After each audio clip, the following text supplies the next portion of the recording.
来吧。这个季节啊，特别适合一道原生态的美食——葱烧鲫鱼。听说我们公司啊有几个小伙伴特别爱钓鱼，而且那个钓技也是嘎嘎的呀。今天带队啊，我们一起去努力一下，看看能不能给小伙伴们加个餐。如果他们钓不到怎么办？钓不到啊，那不可能啊！你要相信他们的实力，实在不行，我还有超能力。看看啊，今天我们会不会爆桶啊？出发了，伟大的钓手啊！先给鱼做个饭，打扰成团。白师傅，多有空气。努力做饭的白师傅。15分钟过去了啊，还没动静呢。野钓啊就是这样的，惊喜往往需要等待啊。终于上鱼，哎呦，可以。上鱼的喜悦无以言表。能塞牙缝。我的妈呀！小伙伴也陆续上鱼了，给你们表演个现钓现场。可以。饵料不吃就吃蚯蚓，白师傅也上鱼了，好意思都是黄辣的。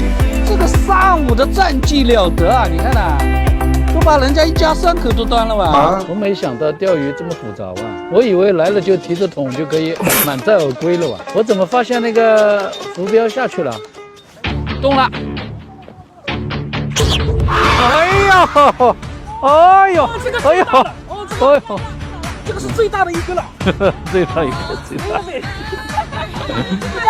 一家4口来。都说啊，神仙难钓50鱼。你看看我们钓上来了吗？经过一上午的努力啊，大家要看到这个成果，离我们的目标说回去做葱烧鲫鱼，那还差得远了，目标鱼都没有。看样子得发挥我的超能力了啊！走吧。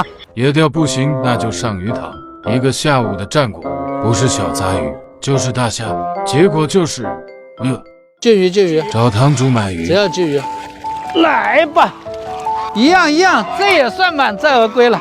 小时候最喜欢抓鱼的。哦呦，明天中午这个葱烧鲫鱼肯定是给安排上了啊！你看太阳都要落山了，感觉怎么个钓鱼比修车还难嘛？修车修30年，这个钓鱼钓1天没用，估计要训练个10年20年了啊！全浮掉了啊！虽然说今天钓鱼不太完美，但是呢，也算是一种乐趣。看样子呢，下一次还得大神带着一起钓，对吧？绝对不敢动它，要碎的。高端的食材往往只需要采用最朴素的烹饪方式，勾个芡，下入葱段，最后灵魂之子交给